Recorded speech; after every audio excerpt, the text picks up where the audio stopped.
لا حول ولا قوة إلا بالله العلي العظيم. أعوذ بالله من الشيطان الرجيم. بسم الله الرحمن الرحيم. الحمد لله رب العالمين. بارئ الخلائق أجمعين.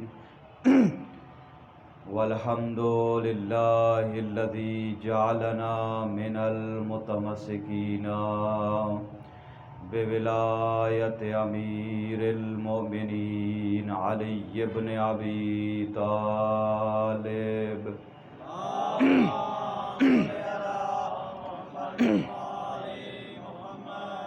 والصلاة والسلام والتحية والإكرام على سيدنا ونبينا وحبيب قلوبنا وطبيب نفوسنا أبي القاسم محمد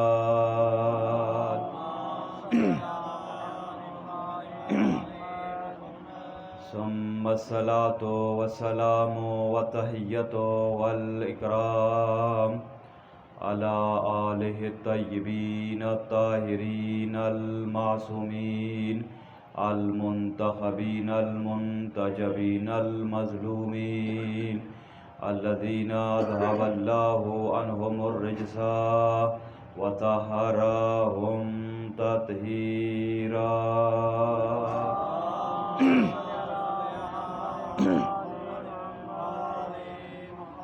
واللعنة الدائمة على أعدائهم أجمعين.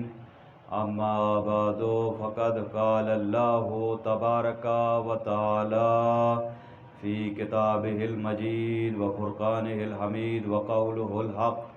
بسم الله الرحمن الرحيم.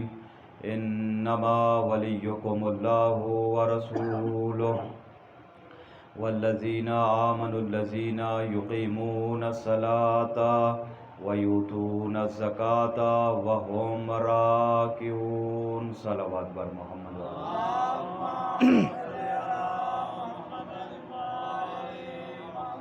بار دیگر اپنی دعاؤں کی قبولیت کے لیے اس فرش عزا کے بچھانے کو اللہ کی بارگاہ میں قبول و منظور ہونے کے لیے بار دیگر اپنی زبانوں کو معطر فرمائیں درود اور صلوات محمد و آل محمد سے.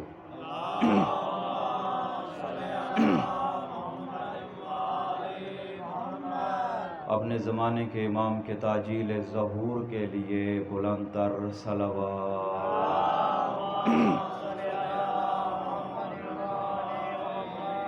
پروردگار عالم کی بارگاہ میں دعا ہے کہ آج کی اس عظیم شب جمعہ میں ہماری دعاؤں کو مستجاب فرمائے، اور اے میرا اللہ بحق محمد و آل محمد اس فرش عزا کے بچھانے کو بانیان کی اس کاوش کو اپنی عظیم بارگاہ میں قبول و منظور فرما، ان کے رزق حلال میں اضافہ فرما، ان کے گھر میں اپنی رحمتوں اور برکتوں کا نزول فرما.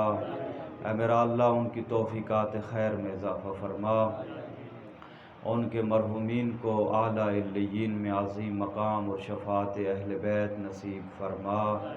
اے میرا اللہ جتنے مومنین صف عزا پر تشریف فرما ہیں تمام کے حوائج شرعیہ کو پورا فرما. ایک مومن محمد طاہر جو کہ مریض ہیں میرا اللہ صدقہ بیمار کربلا ان کو شفاء کامل و عاجل عطا فرما. اپنی دعاؤں کی قبولیت کے لیے بار دیگر صلوات.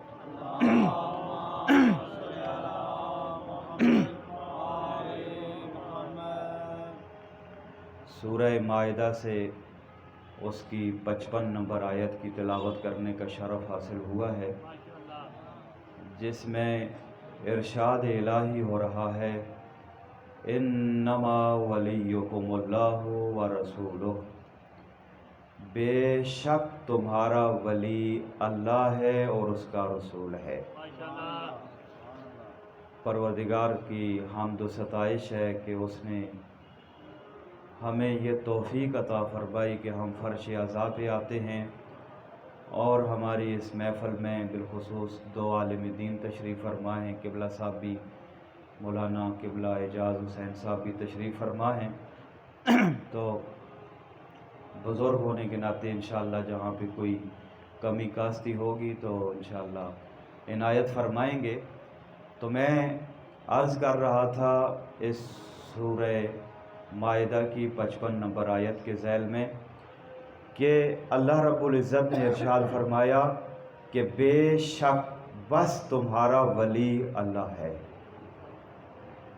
وَرَسُولُهُ اور اس کا رسول ہے، وَالَّذِينَ آمَنُوا اور وہ جو ایمان لائے،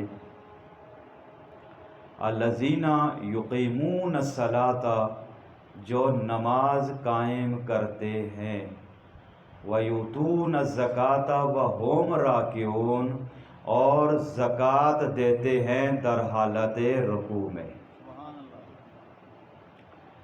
اب چونکہ آیہ مجیدہ ہے اور یہ لا ریب کلام ہے، بے عیب کلام ہے، اور یہ وہ کتاب آسمانی ہے جو کل کتابوں کی سردار اور امام کتاب مانی جاتی ہے، اور یہ کلام اس خالق اور معبود کا کلام ہے کہ جس کا کلام ہی معجزہ ہوا کرتا ہے، اور جب خالق کائنات کے کلام کو سمجھنا اور اس کے مقصود کو سمجھنا مد نظر ہو تو فقط وہ ہستیاں ہی حقیقت سے پردہ اٹھا سکتی ہے جو اس کی بارگاہ سے پڑھ کر آیا کرتی ہے۔ اور اسی وجہ سے ہمارے عقیدے میں یہ بات شامل ہے کہ ہم انہیں اپنا رہبر اور پیشوا مانتے ہیں جو علم لدنی کے مالک اور وارث ہوتے ہیں۔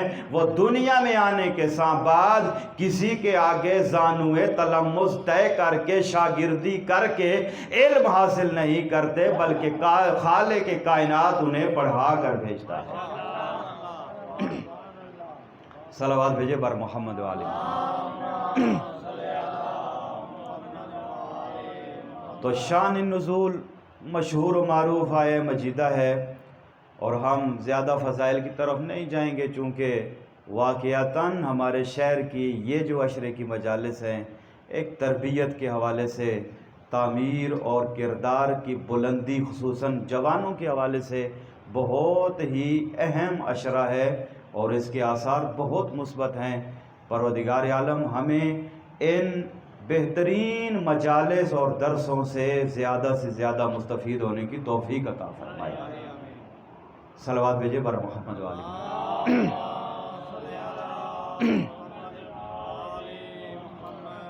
اب اس کے شان نزول سے متعلق روایات مختلف ہیں۔ ایک روایت جو شاید بعض میرے نوجوان بھائیوں کے لیے نئے ہو، امام جعفر صادق آل محمد ارشاد فرماتے ہیں، وہ جو مولا کائنات سے متعلق شان نزول ہے کہ امیر کائنات مسجد النبوی میں تشریف فرما تھے، لوگ اللہ کی عبادت کر رہے تھے اور ایک سائل مسجد النبوی میں موجود تھا۔ وہ سوال کرتا رہا، جب اسے کچھ کسی نے عطا نہ کیا تو اللہ کی بارگاہ میں شکوہ کرتے ہوئے جب نکلنا چاہتا تھا، اے میرا اللہ تو گواہ رہنا، تیرے رسول کی مسجد سے سوال کرنے کے باوجود خالی جا رہا ہوں۔ تو مشکل کشا کی وہ عظیم ذات تھی تو ایک اشارہ کیا اپنے دست مبارک سے، اس سائل نے وہ انگشتر مولا کائنات اتاری، تو اتارتے ہی اللہ کی جانب سے جناب جبرائیل نازل ہوئے، اور یہ آیہ مجیدہ مولا کائنات کی شان میں نازل ہوئی ہے۔ اللہ اکبر محمد والے اللہ اکبر یا علی اللہم صلی علی محمد امام جعفر صادق ارشاد فرماتے ہیں کہ ہر زمانے کے حجت خدا نے یہ کارنامہ انجام دیا ہے. ہر زمانے کے حجت خدا نے، آپ کو معلوم ہے کہ ہر وہ صفت جو اللہ نے، وہ عظمت جو معصومین کو عطا کی ہے، جو ناصبی ہیں، جن کے دلوں میں بغض جیسا نفاق موجود ہے، وہ کوشش کرتے ہیں ائمہ کے فضائل کو گھٹانے کی کوشش کرتے ہیں، لیکن جنہیں عظمت اللہ عطا کرتا ہے انہیں کوئی گھٹا نہیں سکتا ہے.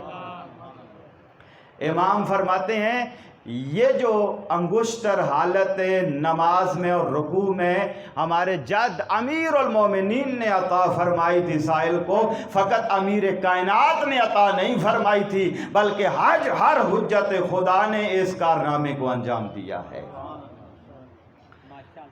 تو یہ عظمت ہے مولا کائنات کی، اور اسی سے ہم اس جملے کی طرف جاتے ہیں کہ اللہ رب العزت نے سب سے پہلے اپنی ولایت کا اعلان فرمایا ہے، پھر اپنے رسول کی ولایت کا اعلان فرمایا، پھر مولا کائنات کی ولایت کا اعلان فرمایا ہے. اور دیکھیے کہ کتنی عظیم ہے یہ آیت کہ اللہ رب العزت نے جو اللہ کے پاس بہت بڑے بڑے عہدے اور منصب تھے، نبوت کا عہدہ بہت بڑا منصب تھا، رسالت کا عہدہ بہت بڑا منصب تھا، اور امامت کا عہدہ بہت بڑا منصب تھا، سارے عہدے اللہ نے جب اپنے معصوم انبیاء کو، اپنے اولیاء کو عطا فرمائے ہیں، مگر ایک عہدہ ایسا تھا جو اللہ نے اپنی ذات کے لیے پسند اور منتخب فرمایا ہے. نبوت عطا کر دی اپنے عظیم بندوں کو، رسالت سے نواز دیا ہے، امام جیسا عہدہ بھی اپنے بندوں کو دے دیا ہے، مگر ایک عہدہ ہے قرآن کہتا ہے جسے اللہ نے اپنے لیے پسند کیا، وہ یہی تھا کہ فرمایا انما ولیکم اللہ، ولایت کو اپنے لیے پسند کیا ہے. اور فرمایا کہ تمہارا ولی اللہ ہے اور اس کا رسول ہے، اور علی امیر المومنین تمہارے ولی اور آقا اور سرپرست ہے. اس آیہ مجیدہ کی ابتدا اللہ کی ولایت سے ہو رہی ہے. آج ہمارے سٹیج کے اوپر ولایت کے اپنی من پسند جو ہے معنی اور تشریح کی جاتی ہے. ولایت کا مطلب ہے حکمرانی، ولایت کا معنی ہے تسلط، اور ولایت کا معنی ہے حکمرانی. یعنی پروردگار یہ بتا رہا ہے پوری کائنات پر اگر حکمرانی ہے تو تمہارے رب اور تمہارے خالق و مالک کی ہے. انما ولیکم اللہ، تمہارا ولی اللہ ہے، تمہارا حقیقی سرپرست، تمہارا خالق و مالک، کائنات کا بنانے والا، کائنات کو پیدا کرنے والا اور کائنات کو چلانے والا، کائنات کے معیار بنانے والا، کہ یہ کائنات کے نظام کو خلق کرنے والی اگر کوئی ذات ہے تو تمہارا رب ہے.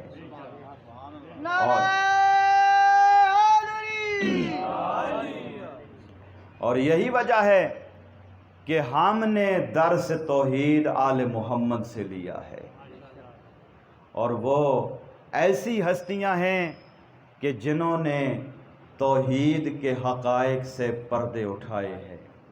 اگر آل محمد ہمیں توحید کے وہ درس نہ دیتے تو کائنات والوں کو عظمت اور حقیقت توحید کا پتہ ہی نہ چلتا. اور یہی وجہ ہے کہ دنیا والوں نے اگر توحید کو سمجھا ہے تو مکتب اہل بیت سے سمجھا ہے. آج ہمارا بھی فرض یہ ہے کہ جہاں ہم دوسرے معارف اور علوم کو حاصل کرتے ہیں وہاں ہماری ذمہ داری یہ ہے کہ سب سے پہلے ہمارے منبر کے اوپر توحید بیان ہو، چونکہ کائنات کے سارے مسائل کی بنیاد کا نام ہے توحید پروردگار.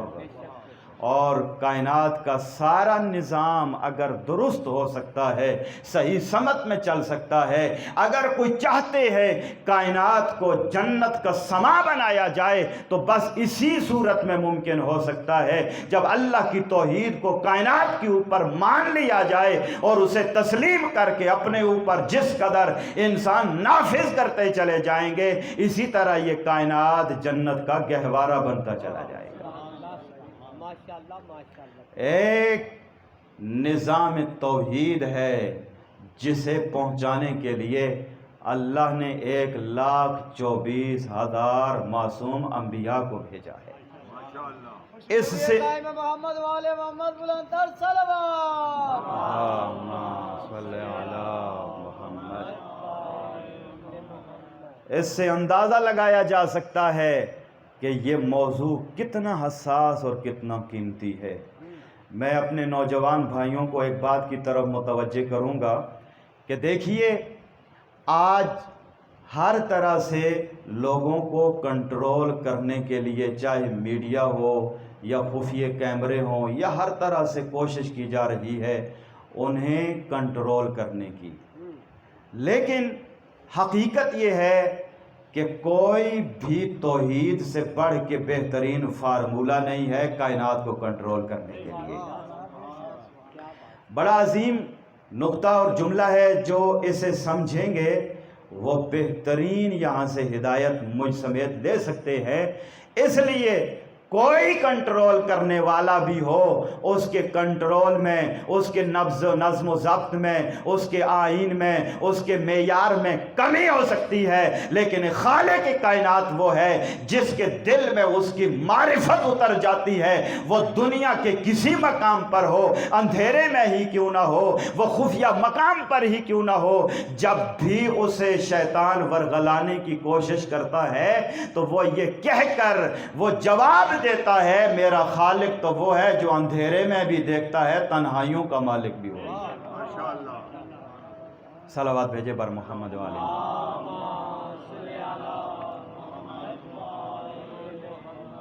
اور یہی وجہ ہے کہ جب بھی انسان کوئی گناہ کی طرف جاتا ہے، چونکہ آج شب جمعہ ہے، متعلق ہے مولا امام حسین علیہ السلام کے ساتھ،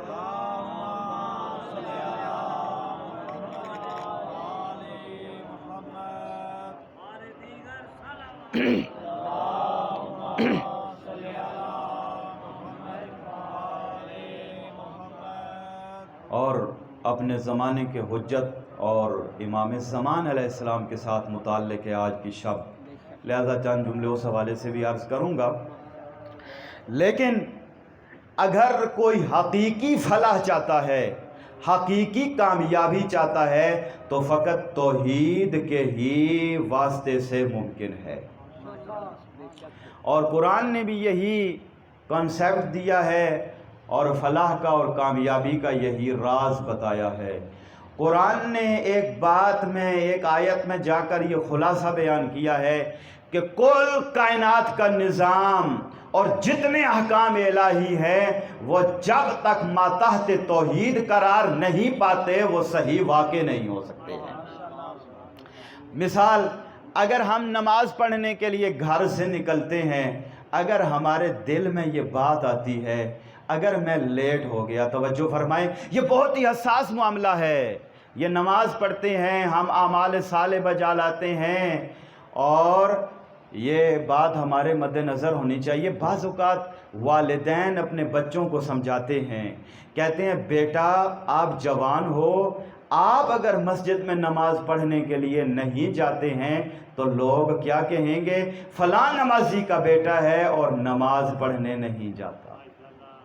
سمجھانے کا ایک طریقہ ہے، سمجھانے کا ایک طریقہ ہے، تو فلاں عالم بزرگ کا بیٹا ہے، تو فلاں عالم دین کا بیٹا ہے، تو فلاں عزادار کا بیٹا ہے۔ سمجھانے کے لیے مائیں ایسے جملے استعمال کرتی ہیں، حساس معاملہ ہے، اور ہم بسا اوقات مولوی ہو کے، پیش نماز ہو کے، طالب علم ہو کے، عزادار اور مومن ہو کے یہ کہتے ہیں کہ مجھے ابتدائے وقت میں نماز پڑھنی چاہیے، میں تاخیر سے گیا تو لوگ کیا کہیں گے۔ توحید کی حقیقت کے ایک دو جملے عرض کرنے لگا ہوں کہ ہمارے معاملات ایسے بن جاتے ہیں، اگر میں اول وقت میں نماز میں جا کے جماعت میں شریک نہ ہوا تو فلاں لوگ کیا کہیں گے۔ اگر ہم نے نماز نہ پڑھی، بسا اوقات ہمارے ممبر سے بات کہی جاتی ہے، اے شیعو تم نے نماز نہ پڑھی تو دوسرے کیا کہیں گے، تمہاری مسجدیں خالی ہیں۔ نہیں، طریقہ قرآن کا، توحید کا